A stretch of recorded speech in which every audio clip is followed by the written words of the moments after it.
guys, welcome to Igno Pointers.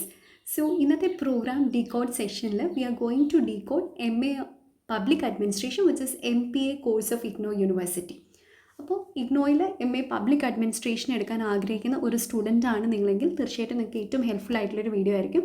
IGNOU MPA കോഴ്സിൻ്റെ complete details ആണ് നമ്മൾ ഷെയർ ചെയ്യാൻ പോകുന്നത്. And we also provide details regarding each and every subject and what you have to learn in that particular subject. Okay, so let start. അപ്പോൾ ഇഗ്നോയിൽ MA public administration എന്ന് പറയുന്ന ഒരുപാട് സ്റ്റുഡൻസ് ഓപ്റ്റ് ചെയ്യുന്നൊരു കോഴ്സാണ്.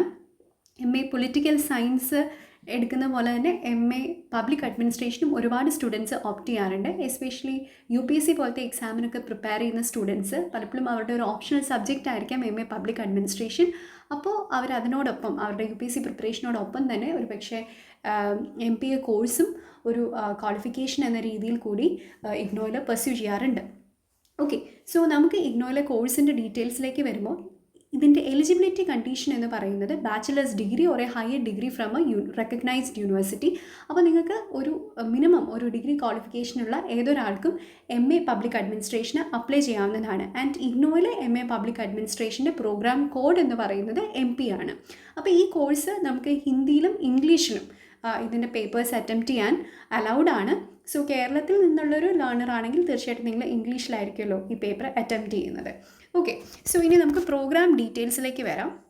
സോ പ്രോഗ്രാം ഡീറ്റെയിൽസിലേക്ക് വരുമ്പോൾ first ഇയറിലും second ഇയറിലും ആയിട്ട് നമ്മൾ ഏതാനും കോഴ്സുകൾ ഈ ഒരു MA പബ്ലിക് അഡ്മിനിസ്ട്രേഷൻ്റെ ഭാഗമായിട്ട് പഠിക്കേണ്ടതായിട്ടുണ്ട്. ടോട്ടൽ ക്രെഡിറ്റ്സ്, അതായത് MPA അഥവാ MA പബ്ലിക് അഡ്മിനിസ്ട്രേഷൻ കംപ്ലീറ്റ് ചെയ്യുമ്പോൾ നമ്മൾ ടോട്ടൽ ഏൺ ചെയ്യേണ്ട ക്രെഡിറ്റ്സ് എന്ന് പറയുന്നത് 64 ക്രെഡിറ്റ്സ് ആണ്, അഥവാ 64 ക്രെഡിറ്റ്സ് ആണ്. അപ്പോൾ ഫസ്റ്റ് ഇയറിൽ ഒരു 32 ക്രെഡിറ്റ്സും വീണ്ടും സെക്കൻഡ് ഇയറിൽ നമ്മുടെ കോഴ്സസ് വഴി 32 ക്രെഡിറ്റ്സും ആണ് നമ്മൾ സ്വന്തമാക്കേണ്ടത്. അപ്പോൾ ഫസ്റ്റ് ഇയറിൽ നമുക്ക് പഠിക്കാനുള്ള സബ്ജക്ട്സ് അതിൻ്റെ കോഴ്സും അതേപോലെ തന്നെ കോഴ്സിൻ്റെ ടൈറ്റിലും ക്രെഡിറ്റ്സും ടേബിളിൽ അവൈലബിൾ ആണ്. So if you look at the screen നമുക്ക് കാണാൻ പറ്റും ഫസ്റ്റ് ഇയറിൽ MPA 1-1, MPA 1-2, MPA 1-3, MPA 1-4 എന്നീ കോഴ്സുകളാണ് നമ്മൾ കംപ്ലീറ്റ് ചെയ്യേണ്ടത്. ഈ ഓരോ കോഴ്സിൻ്റെയും ക്രെഡിറ്റ് എന്ന് പറയുന്നത് 8 ക്രെഡിറ്റ്സ് ആണ്. അപ്പം 4 കോഴ്സസ് 8 ക്രെഡിറ്റ്സ് വീതം, അങ്ങനെ നമ്മൾ 32 ക്രെഡിറ്റ്സിനാണ് ഫസ്റ്റ് ഇയറിൽ പഠിക്കേണ്ടത്. ആൻഡ് ആ സബ്ജക്ട്സുകളുടെ പേരും കൃത്യമായിട്ട് ഇവിടെ കൊടുത്തിട്ടുണ്ട്. ടൈറ്റിൽ ഓഫ് ദി കോഴ്സിൽ നമുക്ക് കാണാൻ സാധിക്കും. ഇനി സെക്കൻഡ് ഇയറിലേക്ക് വരുമ്പോൾ നമുക്കവിടെ 2 കമ്പൽസറി കോഴ്സസും അതിനുശേഷം കോഴ്സസ് നമുക്ക് ഓപ്റ്റ് ചെയ്യാനുള്ള ഓപ്ഷണൽ കോഴ്സസിൻ്റെ ലിസ്റ്റുമാണ് പ്രൊവൈഡ് ചെയ്തിരിക്കുന്നത്. അപ്പോൾ കമ്പൽസറി ആയിട്ട് സെക്കൻഡ് ഇയറിൽ എല്ലാ സ്റ്റുഡൻസും, അതായത് ഈ പ്രോഗ്രാമിന് ജോയിൻ ചെയ്യുന്ന എല്ലാ സ്റ്റുഡൻസും പഠിക്കേണ്ട 2 സബ്ജക്ട്സ് ഉണ്ട്. അതാണ് MPA 15 public policy and analysis, അതേപോലെ തന്നെ MPA 16 decentralisation and local governance. അതിനുശേഷം തന്നിരിക്കുന്നത് ഓപ്ഷണൽ കോഴ്സസിൻ്റെ ലിസ്റ്റാണ്. അപ്പോൾ അവിടെ MPA 17, MPA 18, MSO 02, MPS 3, MPAP 2 എന്നീ കോഴ്സുകൾ നമുക്ക് കാണാൻ സാധിക്കും. ഇവിടെ ഒരു കണ്ടീഷൻ മാത്രമാണ് ഇഗ്നോ നമ്മുടെ മുന്നിൽ വെക്കുന്നത്. നിങ്ങൾ MPA 17ഉം MPA 18ഉം എടുക്കുകയാണെങ്കിൽ അത് ഒന്നിച്ചെടുക്കണം.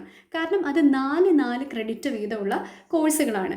ബാക്കി കോഴ്സുകൾ MSO 02 ആയിക്കോട്ടെ, MPS 3 ആയിക്കോട്ടെ, MPAP 2 ആയിക്കോട്ടെ, ഇതെല്ലാം 8 ക്രെഡിറ്റ് ഉള്ള കോഴ്സുകളാണ്. അപ്പോൾ നമ്മൾ MPA 17 എടുക്കുകയാണെങ്കിൽ MPA 18ഉം നിർബന്ധമായിട്ടും എടുക്കണം. അതേസമയം അതെടുക്കാതെ നമുക്ക് മറ്റു കോഴ്സുകളും ഓപ്റ്റ് ചെയ്യാനുള്ള അവസരമുണ്ട്. അപ്പോൾ രണ്ടാമത്തെ വർഷം നമുക്ക് 32 ക്രെഡിറ്റിന് പഠിക്കേണ്ടതായിട്ടുണ്ട്. അപ്പോൾ MPA 15ഉം MPA 16ഉം കമ്പൽസറി ആണ്. അതുവഴി നമുക്ക് 16 ക്രെഡിറ്റ് കിട്ടും. വീണ്ടും 16 ക്രെഡിറ്റിന് നമുക്ക് പഠിക്കണം. അപ്പോൾ അങ്ങനെ വരുമ്പോൾ നമ്മൾ ചെയ്യേണ്ടത്, നമുക്കൊന്നെങ്കിൽ MPA 17ഉം MPA 18ഉം എടുക്കുമ്പോൾ 8 ക്രെഡിറ്റ് കിട്ടും. വീണ്ടും നമ്മൾ MSO 02 MPS 3 അഥവാ MPA 2 ഓപ്റ്റ് ചെയ്യാം. അതിലേതെങ്കിലും ഒന്ന് ഓപ്റ്റ് ചെയ്താൽ മതി. ഇനി നമ്മൾ MPA 17ഉം 18ഉം എടുക്കുന്നില്ല എന്നുണ്ടെങ്കിൽ ബാക്കി 3 കോഴ്സസ് ഉണ്ടല്ലോ, MSO 02, MPS 3, MPAP 2, അതിൽ ഏതെങ്കിലും 2 കോഴ്സസ് എടുത്തു കഴിഞ്ഞാലും നമുക്ക് വീണ്ടും ഒരു 16 ക്രെഡിറ്റ്. അപ്പോൾ കമ്പൽസറി കോഴ്സും ഓപ്ഷണൽ കോഴ്സും ചേർത്ത് നമുക്ക് 32 ക്രെഡിറ്റിന് രണ്ടാമത്തെ വർഷവും കോഴ്സ് കംപ്ലീറ്റ് ചെയ്യാൻ സാധിക്കും. സോ അത് ടോട്ടലി ഒരു ലേണറിൻ്റെ താല്പര്യത്തിനനുസരിച്ച് എടുക്കാൻ പറ്റുന്ന ലിസ്റ്റ് ഓഫ് ഓപ്ഷണൽ കോഴ്സസ് ആണ്.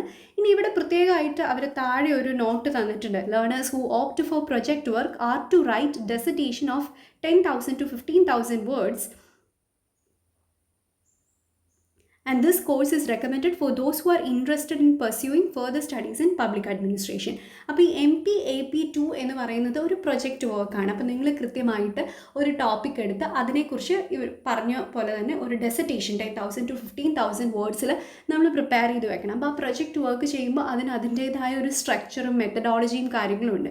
അപ്പോൾ നിങ്ങൾക്ക് അങ്ങനെ പബ്ലിക് അഡ്മിനിസ്ട്രേഷനിൽ ഫർദർ റിസർച്ച് ചെയ്യാനോ അങ്ങനെയൊക്കെ താല്പര്യമുണ്ടെങ്കിൽ, അഥവാ നിങ്ങൾക്ക് ഇൻ ജനറൽ ഇങ്ങനെ ഒരു റിസർച്ച് പ്രൊജക്റ്റ് ഒക്കെ ചെയ്യാൻ താല്പര്യമുണ്ടെങ്കിൽ തീർച്ചയായിട്ടും ഈ പ്രൊജക്റ്റ് വർക്കിന് ഓപ്റ്റ് ചെയ്യാവുന്നതാണ്. അത് കുറച്ചും കൂടി ഈ ഒരു റിസർച്ച് മെൻറ്റാലിറ്റി ഉള്ള ആളുകൾക്ക് സൂത്തിങ് ആയിട്ടുള്ള സബ്ജക്റ്റ് ആണ് എന്ന് താഴെ ഒരു ലൈൻ കൊടുത്തിട്ടുണ്ട്. സോ അതും കൂടി ശ്രദ്ധിച്ച് നിങ്ങൾക്ക് അത് വേണോ വേണ്ടോ എന്ന് തീരുമാനിച്ച് കോഴ്സസ് സെലക്ട് ചെയ്യാൻ ശ്രദ്ധിക്കുക. അപ്പോൾ ഇതാണ് ഇഗ്നോയിലെ MA പബ്ലിക് അഡ്മിനിസ്ട്രേഷനുമായിട്ട് ബന്ധപ്പെട്ട് നമുക്ക് പറയാനുള്ള ഒരു ബേസിക് ഒരു ഇൻഫോ എന്ന് പറയുന്നത്. If you have further doubts regarding MA public administration അങ്ങനത്തെ കാര്യങ്ങളുണ്ടെങ്കിൽ തീർച്ചയായിട്ടും നമ്മളെ കോൺടാക്റ്റ് ചെയ്യാവുന്നതാണ്. ഓൾറെഡി നമ്മുടെ പോയിൻറ്റേഴ്സ് പ്രിസിഷൻ ഫോർ എഡ്യൂടെക് എന്ന് പറയുന്ന ആപ്പിൽ നമ്മൾ ഒരുപാട് ഫ്രീ മെറ്റീരിയൽസ് അപ്ലോഡ് ചെയ്തിട്ടുണ്ട്. അതിൽ MA പബ്ലിക് അഡ്മിനിസ്ട്രേഷൻ്റെയും പല നോട്ട്സ് നമ്മൾ അപ്ലോഡ് ചെയ്തിട്ടുണ്ട്. സോ നിങ്ങൾക്ക് വേണമെങ്കിൽ തീർച്ചയായിട്ടും ആ നോട്ട്സൊക്കെ റെഫർ ചെയ്യാവുന്നതാണ് നിങ്ങളുടെ എക്സാമിൻ്റെ പ്രിപ്പറേഷൻ്റെ ഭാഗമായിട്ട്. സോ ഇഗ്നോയുമായി ബന്ധപ്പെട്ട് ഇനി അഡ്മിഷനായിട്ട് ബന്ധപ്പെട്ട് മറ്റേതെങ്കിലും കോഴ്സ് അഥവാ നിങ്ങൾക്ക് ഈ MA പബ്ലിക് അഡ്മിനിസ്ട്രേഷൻ ആയിട്ട് ബന്ധപ്പെട്ട് തന്നെ എന്തെങ്കിലും ഡൗട്ട്സ് ഫർദർ വരികയാണെങ്കിലും നമ്മുടെ കമൻറ്റ് ബോക്സിൽ രേഖപ്പെടുത്താവുന്നതാണ്. അറ്റ് ദ ഏർലിയസ്റ്റ് അല്ലെങ്കിൽ ഒരു 24 hours തന്നെ ആ ക്വസ്റ്റ്യൻസിന് അഥവാ ആ ഒരു ഡൗട്ട്സിനുള്ള സൊല്യൂഷൻ നമ്മൾ പ്രൊവൈഡ് ചെയ്യാൻ ശ്രദ്ധിക്കുന്നതാണ്. So please share this channel with your IGNOU friends as well. Also please like share to this channel. Please subscribe to the channel for more such IGNOU related updates. Thank you.